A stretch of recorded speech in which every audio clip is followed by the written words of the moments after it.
As you'll notice around the room, we have several sort of reminders of the vision casting for this Village Green here in this space. We have three previous senior ministers who are with us this morning. We have the Reverend Dr. Ted Wheaton, the Reverend Susan Shafer, and the Reverend Dr. Robert Hill. We are grateful that you have all made it. As I said in the service, and I'll reiterate here, I cannot imagine what ministry would be like in this church without this space. And I recognize that it took all of us coming together as a congregation to make this possible.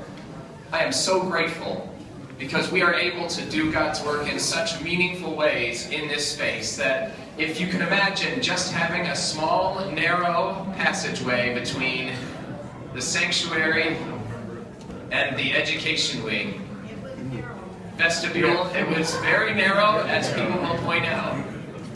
So today is a day of celebration. It won't be long. You can get out to the dunk tank in a moment, I promise. But this is an opportunity for us to celebrate what we can do when we come together. And so let us join and start by singing We Gather Together, verse 1.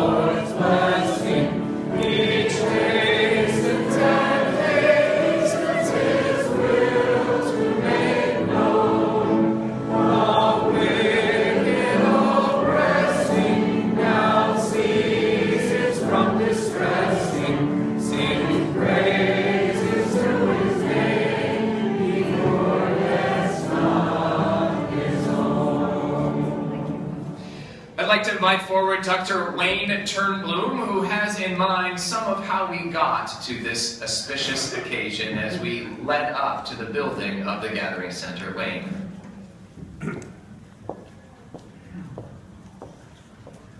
Thanks, Stephen. It's great to be here. Great to see all of you. The space in which we're gathered now it's been a dream of the people of Asbury First forever.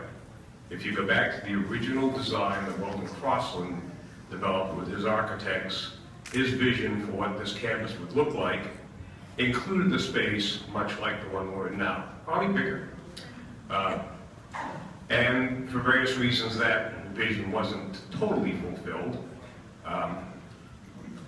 When I first came to Asbury First, probably in the late 70s, early 80s, I began to hear conversations about having a great hall to use much in the way we're using the space today. And conversations circled around and people drew stick diagrams and things like that, but nothing much happened.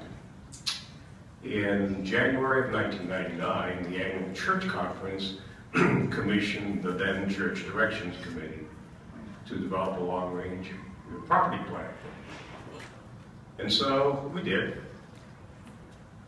7+ years, 3 committee name changes, and here we are. In 2005, we approved the final plan, approved launching a capital campaign, so ably led by Paula Kemple, and later by Mac Everts. Then we hired the contractor, the general contractor, Frank Marianacci, and his son Brian, with the generals, and they hired any one of a number of subs. Bruce Schwendy, our project manager.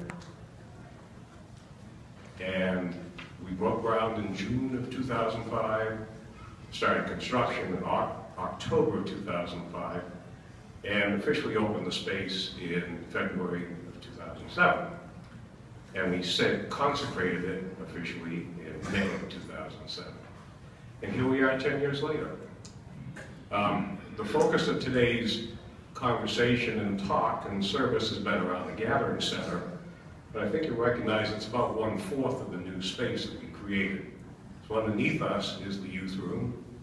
Out here to the north is the welcoming hall, and by virtue of it, the entire 1040 complex, with the exception of the balcony, is fully accessible to those who are disabled. Underneath the welcoming hall is also the mechanical room where all that stuff happens. And some other major things in the program included a new floor in the sanctuary, a new floor in Fellowship Hall, complete with the labyrinth.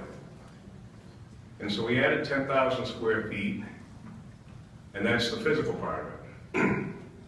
But I think, as Katie mentioned in her sermon this morning, I can't imagine what life would be like here without this space. When we first opened it up, people started asking, what are we going to do with that space? Why do we need all that space? And I think most people would agree, and even said early on, probably made it too small. Okay? But nonetheless, here we are. And the myriad of ministries and programmatic outreach that are enabled by what we have here today are just mind-boggling. And I think the love and generosity of the people of Asbury First are really what made it possible. And it's with that that I have a lot of hope for the successes of our next major initiative. Thanks.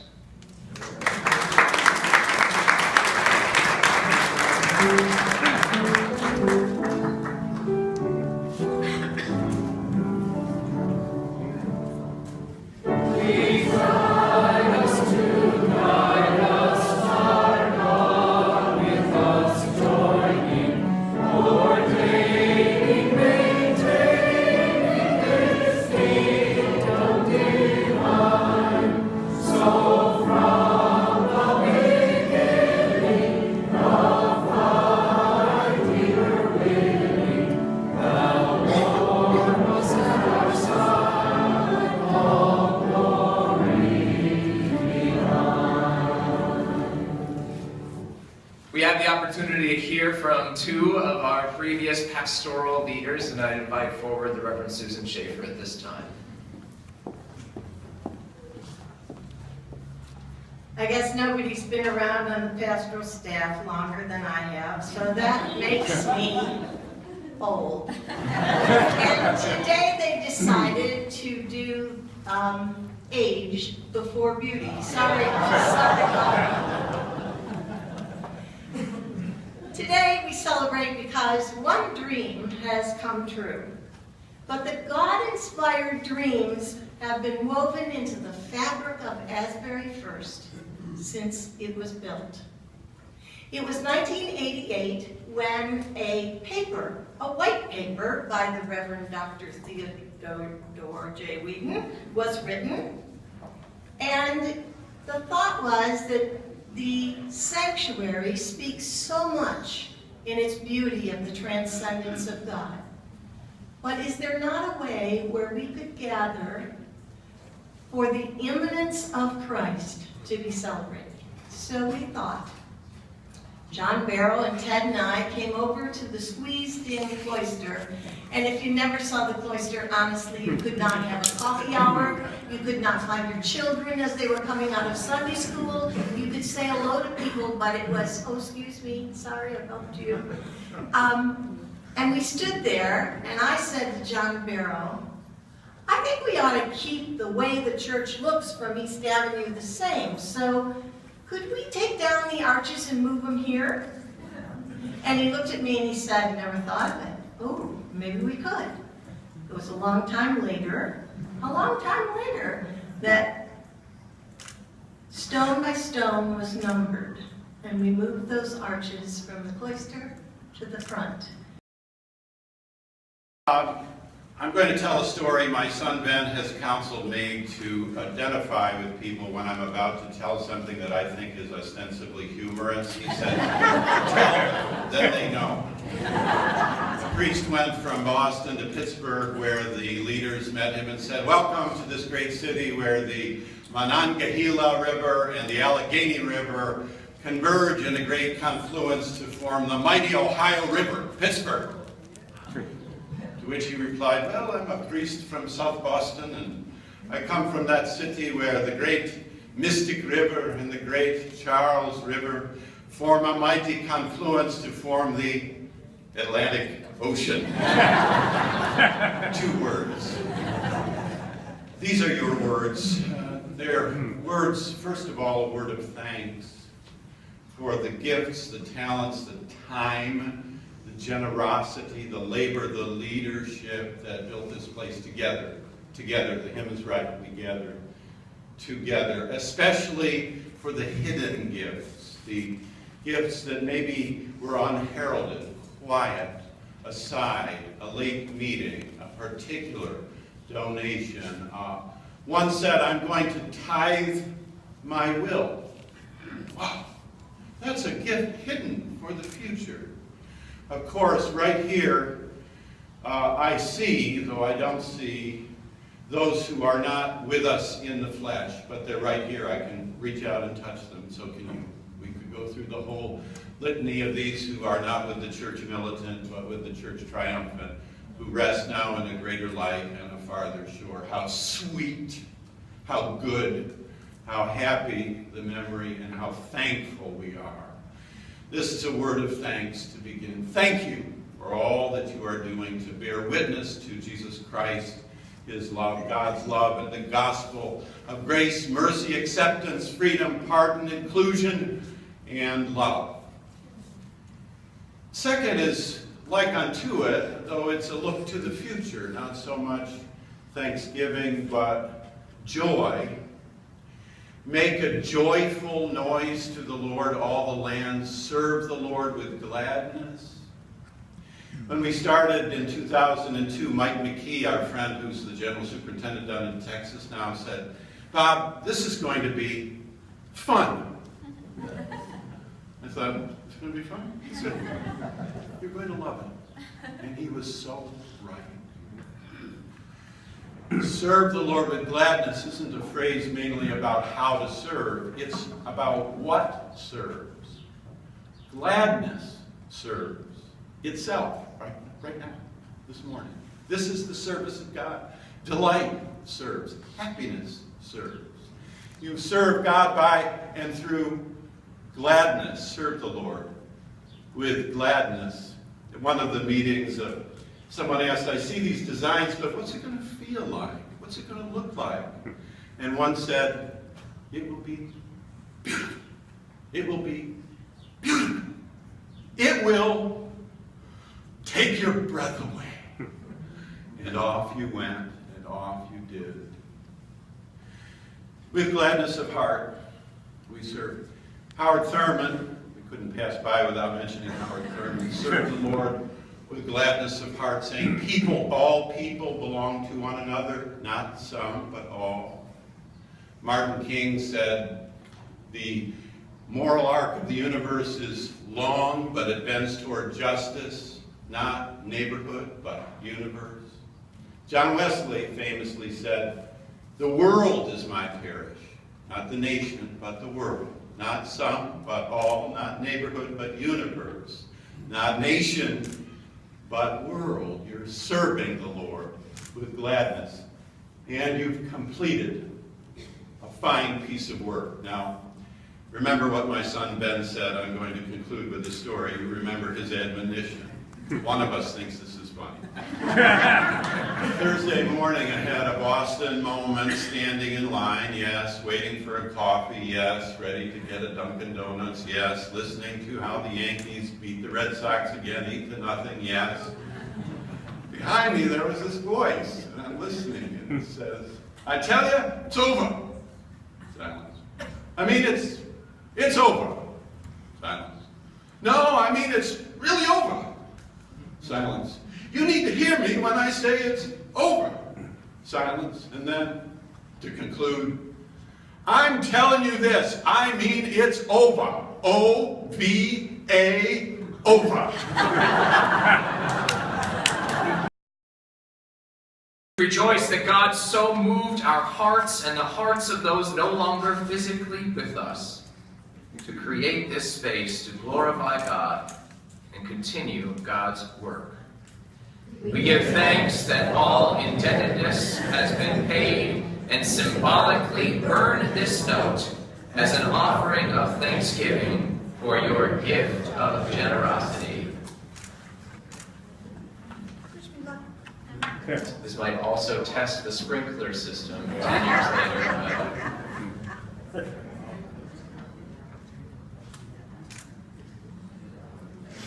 forgot to tell you it's on fireproof paper. I believe you.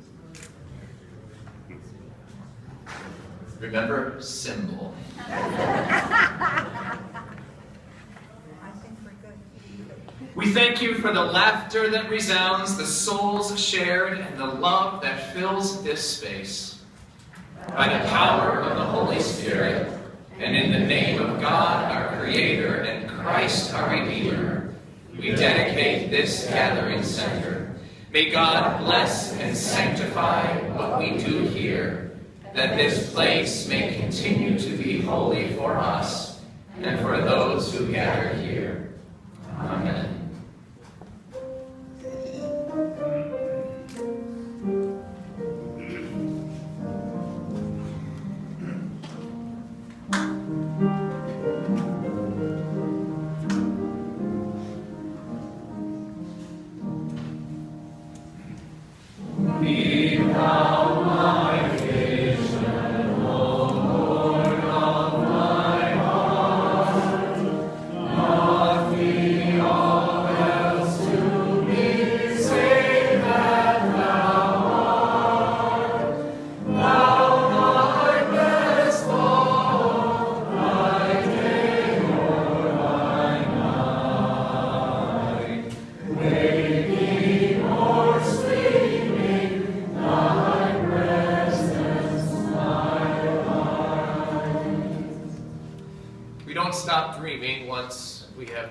A 10-year mark, and now is the time for another generation of dreaming. And I invite forward Patrick Fulford, who will share with us a glimpse of what's ahead. I was thinking that this might be titled, "And Now a Word from Our Sponsor."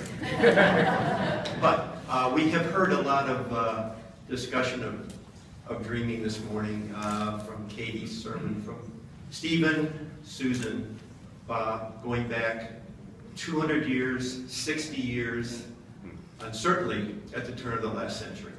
As Jerry Lee Lewis said, to paraphrase, there's been a whole lot of dreaming going on. Great play, T.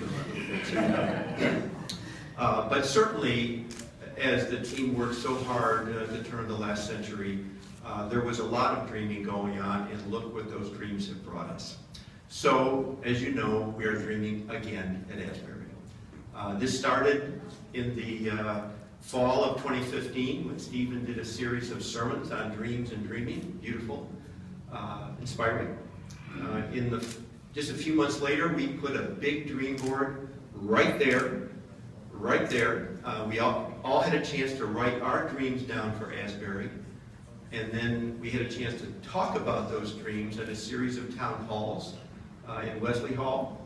And there were wonderful conversations.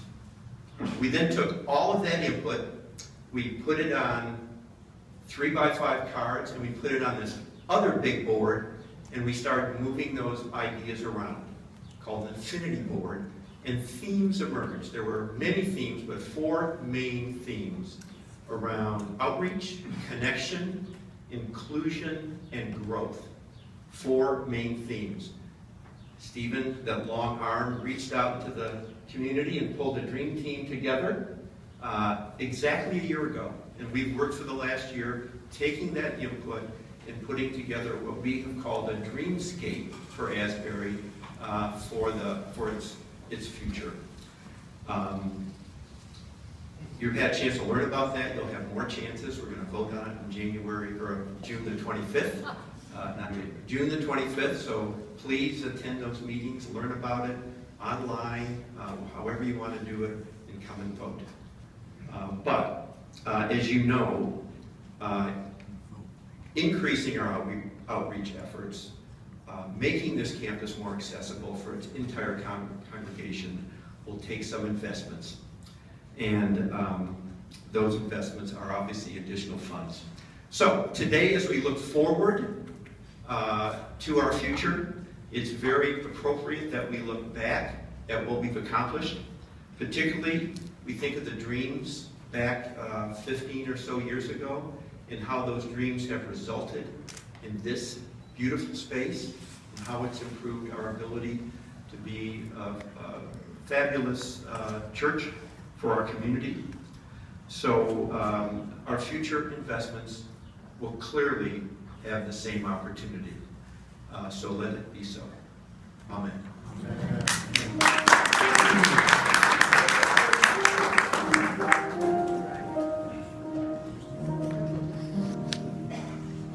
We